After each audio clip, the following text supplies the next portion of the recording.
الحمدللہ رب العالمین والصلاة والسلام علی رسولہ الکریم اما بعد فاعوذ باللہ من الشیطان الرجیم بسم اللہ الرحمن الرحیم۔ خواتین و حضرات، میرے پیارے بچوں اور والدین، میں کاشف محمود آپ کی خدمت میں حاضر ہوں۔ جیسے کہ آپ جانتے ہیں کہ دوبارہ سے لاک ڈاؤن لگ چکا ہے پنجاب میں اور دیگر اضلاع میں بھی، دوسرے صوبوں میں، لیکن ہم نے پڑھائی کو نہیں چھوڑنا، چاہے دنیا میں جو کچھ بھی ہو جائے ہم نے پڑھائی نہیں چھوڑنی۔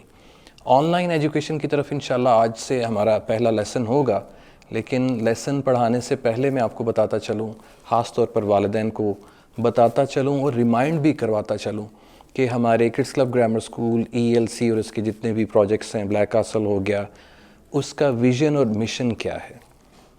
دیکھیے رسپیکٹڈ پیرنٹس اور پیارے بچوں، آپ بھی کوشش کیجیے میری بات کو غور سے سننے کے لیے کہ یہ انسان ہے۔ انسان کن چیزوں پر بیس کرتا ہے، یہ کہہ لیجئے کہ وہ کس چیز کا مکسچر ہے، وہ مائنڈ کا مکسچر ہے، باڈی کا اور سول کا۔ یہ تین چیزیں مل کے، میں باقی ہڈیوں اور گوشت کی میں بات نہیں کر رہا، میں اوورآل اس کی میں بات کر رہا ہوں کہ یہ تین ایسی چیزیں ہیں جن سے مل کے انسان بنتا ہے، اور ہم نے ان تینوں چیزوں کی فارمیشن کرنی ہے۔ اس کا نام تعلیم ہے۔ لیکن ہوتا کیا ہے ہماری سوسائٹی میں کہ ہم ان تینوں چیزوں کی فارمیشن بالکل بھی نہیں کرتے ہیں۔ ہماری پوری کوشش ہوتی ہے کہ ہم بس وہ پڑھائیں کہ دماغ میں وہ چلا جائے، اور جب پیپر آئیں تو وہ دماغ میں سے نکل کے پرچے کے اوپر وہ ساری کی ساری انفارمیشن چلی جائے، لیکن اس کا نام فارمیشن نہیں ہے۔ اب ہم نے کیا کرنا ہے، ELC اور اس کے جتنے بھی پروجیکٹس ہیں، ہم نے ان تینوں چیزوں کی فارمیشن کرنی ہے انشاءاللہ، تاکہ انسان جب اس دنیا میں آیا ہے اسے پتہ چلے کہ اس کا مقصد کیا ہے، زندگی گزارنی کیسے ہے، اور جب ان تینوں چیزوں کی ایجوکیشن حاصل کرے گا انشاءاللہ تو پھر اسے پتہ چلے گا کہ واقعی میں دنیا میں جس مقصد کے لیے آیا ہوں اب میں ان مقاصد کو پورا کر رہا ہوں الحمدللہ۔ تو دیکھیے لیفٹ سائڈ پہ میں نے وہ سبجیکٹس سارے تو نہیں لکھے، 3 کالمز میں نے بنائے ہیں۔ پہلے کالم میں میں نے لکھا ہے سبجیکٹس ٹاٹ ان اسکولز یا کالجز یا یونیورسٹی۔ ہمارے اسکول میں، کالجز میں اور یونیورسٹی میں یہ سائنس پڑھائی جاتی ہے، انگلش پڑھائی جاتی ہے، maths, physics, chemistry, biology, computer وغیرہ وغیرہ۔ آپ نے بھی پڑھا، ہم نے بھی پڑھا، اور ہمارے اسکول میں بچے وہ بھی پڑھ رہے ہیں۔ اب یہ پڑھنے کے بعد ہوتا کیا ہے، یا اس کا جو ٹارگٹ ہے وہ کیا ہوتا ہے، یا اس کے آؤٹ کمز کیا ہوتے ہیں، یا ہمارے معاشرے میں پڑھے لکھے بندے کو کہتے کیا ہیں کہ یہ بندہ پڑھا لکھا ہے۔ وہ پڑھا لکھا اس لیے کہلایا جاتا ہے کہ اس کی اچھی نوکری اس کو مل جاتی، اور شروع میں وہ جاتا ہی اسکول اسی لیے کہ بلکہ والدین بھی یہ کہتے ہیں کہ تو اسکول جا، کالج جا، پڑھ لکھ جا، تاکہ تینوں کو چنگی نوکری مل جائے، 4 پیسے گھر آن تے ساڈا گزارا ہو۔ تو میں پہلے بھی ثابت کر چکا ہوں کہ جتنے بھی 8 کے قریب ہم مضامین اسکول میں پڑھاتے ہیں، کالجز میں پڑھاتے ہیں، ان کا آؤٹ کم صرف نوکری کے علاوہ اور کچھ بھی نہیں ہوتا ہے، اور آپ دیکھ بھی سکتے ہیں۔ اور پھر جو سب سے امپورٹنٹ چیز ہے، چلیں نوکری کے لیے بھی اگر ان کو پڑھایا گیا ہے، لیکن اس میں ایک جو اہم چیز ہے وہ رہ جاتی ہے، وہ ہے امپلائبلٹی سکلز، کہ نوکری کے لیے تو بچے کو تیار کیا گیا، لیکن نوکری کرنی کیسے ہے وہ نہ ہم میٹرک میں پڑھتے ہیں، نہ ہم انٹرمیڈیٹ میں پڑھتے ہیں، نہ ہم بیچلرز میں پڑھتے ہیں، نہ ہم ماسٹرز میں پڑھتے ہیں۔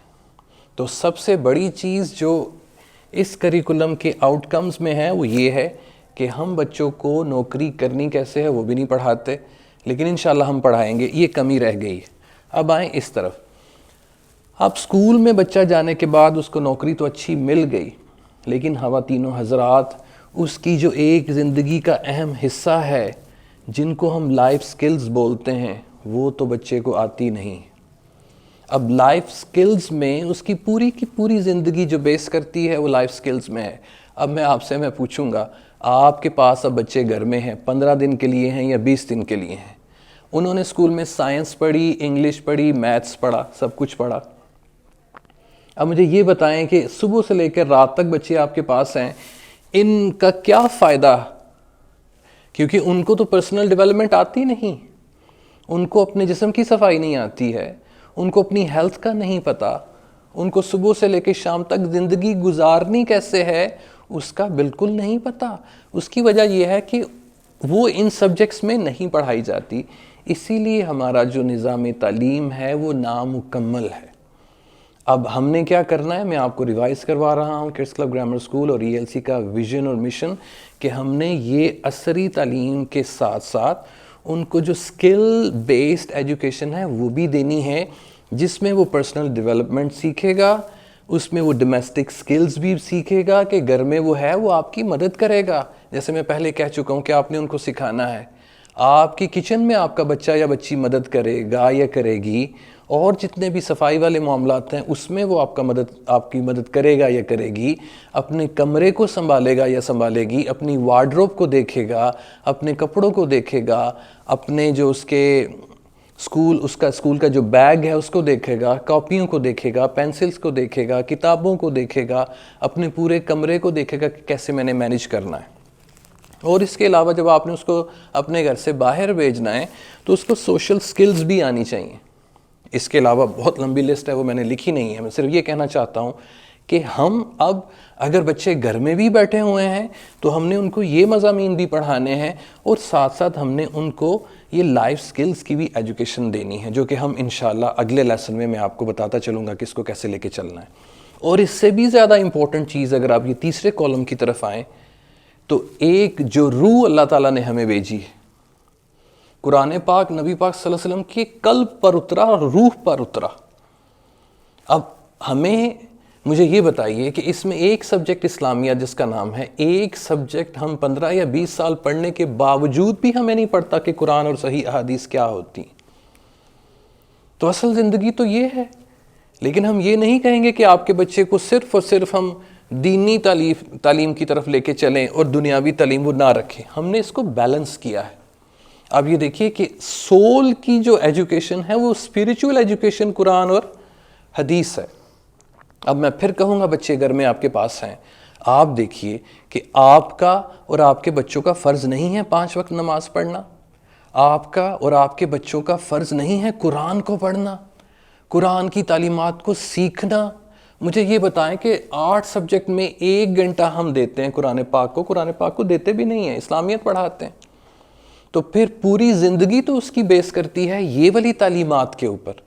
تو یہ تعلیمات بالکل ہمارے سلیبس میں نہیں ہے, اگر ہے تو نہ ہونے کے برابر ہے. اب میں اپنی بات کو شارٹ کرتا ہوں کہ ہم نے ان تینوں کالمز کو ساتھ لے کے چلنا ہے. ہم نے آپ کے بچے کو نوکری کے لیے بھی تیار کرنا ہے, ہم نے اس کو امپلائبلٹی سکلز بھی انشاءاللہ سکھانی ہے. اور اس کے علاوہ میں آپ سے سوال پوچھتا ہوں, ویڈیو لمبی ہو جاتی ہے, کہ آپ نے 14 سالوں میں کم از کم میٹرک کیا. آپ مجھے یہ بتائیں کہ آپ کو انگلش کتنی یاد ہے 14 سالوں میں, آپ کو اردو کتنی یاد رہی ہے 14 سالوں میں, آپ کو سوشل سٹڈیز کتنی یاد رہی ہے, سائنس کتنی یاد رہی ہے, بیالوجی کتنی یاد رہی ہے, شاید 5 یا 10% یاد رہی ہے. تو کام آپ کے کیا آ رہی ہے زندگی میں چیز, وہ آپ کی لائف سکلز آپ کے کام آ رہی ہیں. کیونکہ ہماری جو بیٹیاں ہیں اور ہماری جو بہنیں ہیں, انہوں نے گھر میں رہنا ہے, یہ سارے کام انہوں نے گھر میں کرنے ہیں. اب سائنس تو آپ کو لائف سکل نہیں سکھاتی, اب انگلش بھی آپ کو لائف سکلز نہیں سکھاتی, انگلش تو ہانڈی روٹی کرنا نہیں سکھاتی. آپ کے بچے گھر میں ہیں, وہ فزکس کیمسٹری سیکھنے کے بعد کیا اپنے آپ کو مینیج کر سکتے ہیں؟ نہیں کر سکتے. تو آپ کی اگر صرف دنیاوی زندگی کی بات کریں تو یہ ہے آپ کی ساری دنیاوی زندگی. ہم سارا دن ہم عبادت بھی نہیں کرتے. عبادت تو 5 وقت کی کرنی ہے, قرآن پاک بھی تھوڑی دیر پڑھ لی اور صبح شام کے اذکار کر لیے وغیرہ وغیرہ. لیکن جو مینرز ہیں, زندگی گزارنے کے طریقے, وہ آپ کے اسکل میں آتے ہیں, اسکلز کے ڈپارٹمنٹ میں آتے ہیں. تو آپ کی اصل تعلیم تو یہ ہے جو آپ نے اس کالم میں سے سیکھی اور اس کالم میں سے سیکھی, باقی چیزیں آپ بھول جاتے ہیں. اسی لیے آپ ان لاک ڈاؤن ڈیز میں ہمارا ساتھ دیجئے, کڈس کلب گرامر اسکول کا ساتھ دیجئے, ELC کا ساتھ دیجئے, بلیک کاسل کا ساتھ دیجئے, اور جس کے جتنے بھی پروجیکٹس ہیں اس کا ساتھ دیجئے. اس کے بعد جو آپ کو ویڈیوز ملیں گی, میں کل بھی کہہ چکا ہوں پہلی ویڈیو میں, کہ اب ہم جتنے بھی آپ کے اسکول کے سبجیکٹس ہیں ان کو لینگویج کے تھرو پڑھائیں گے. جب آپ کے بچوں کو لینگویج آ جائے گی انشاءاللہ, تو انگلش سے ریلیٹڈ جتنے بھی سبجیکٹس ہیں وہ آرام سے پڑھ سکیں گے. اردو سے ریلیٹڈ سبجیکٹس پڑھ سکیں گے، عربک سے ریلیٹڈ وہ سبجیکٹس پڑھ سکیں گے انشاءاللہ۔ تو آپ کو کوئی بھی کویشچن پوچھنا ہو، یہ میرا واٹس ایپ کا نمبر اسکرین پر چل رہا ہے، آپ مجھے واٹس ایپ کیجئے، اور اس دفعہ میری پوری کوشش ہے کہ میں جتنے بھی سبجیکٹس ہیں، میجر سبجیکٹس، آپ کے بچوں کو میں خود پڑھاؤں انشاءاللہ۔ میں امید کرتا ہوں کہ آپ میری بات کو غور سے سنیں گے اور اس کو لاگو بھی کریں گے، اور پیارے بچوں آپ بھی ہماری انسٹرکشنز کو انشاءاللہ فالو کریں گے۔ آپ کا بہت بہت شکریہ۔ اللہ تعالیٰ آپ کو اور ہمیں اور دنیا میں جتنے بھی مسلمان ہیں، نان مسلم ہیں، سب کو اللہ تعالیٰ اپنی حفظ و ایمان میں رکھے، جلد سے جلد وبا ختم ہو، آپ کے اور ہمارے بچے اسکول آئیں اور ہم آرام سے پڑھ سکیں انشاءاللہ۔ السلام علیکم ورحمۃ اللہ وبرکاتہ۔